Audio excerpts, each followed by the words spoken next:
everyone knows this, and I think it's enough to say, and we should say this, like bodybuilding, yes, you can be the hardest worker. You could outwork someone else who's not working hard with their genetics. But at the end of the day, like if you don't have, I'm not saying you can't pursue this thing that you love, but if you don't have what it takes to like build muscle in that kind of like symmetrical, pretty fashion, absolutely, it's going to be a very, very difficult task to compete at a high level. Yeah, but so it's interesting that you thought at 12, oh man, I want legs that like this. And then that's genetically just, that was in you. Well, hard work plus genetics. Oh, it's fucking game over. It's game over. And that's the mentality I had from a young age. Like I grew up very blue collar.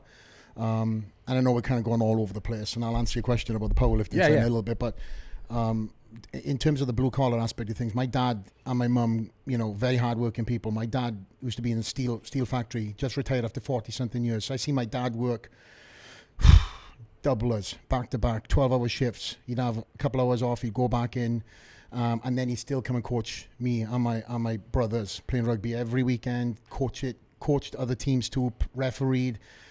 Hardest working guy in the room, and the quietest guy in the room too, until he gets the whistle in his hand, and then he turns into a maniac. Yeah. He's like a referee. So my mum was a nurse, and she was wrote off disabled.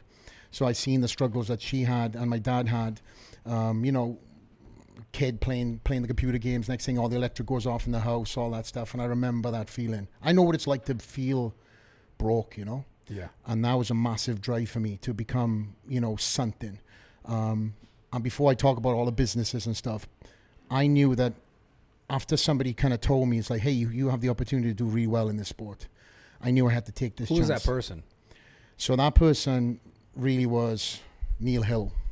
Really? And Neil Hill is still my coach to this day. What the fuck?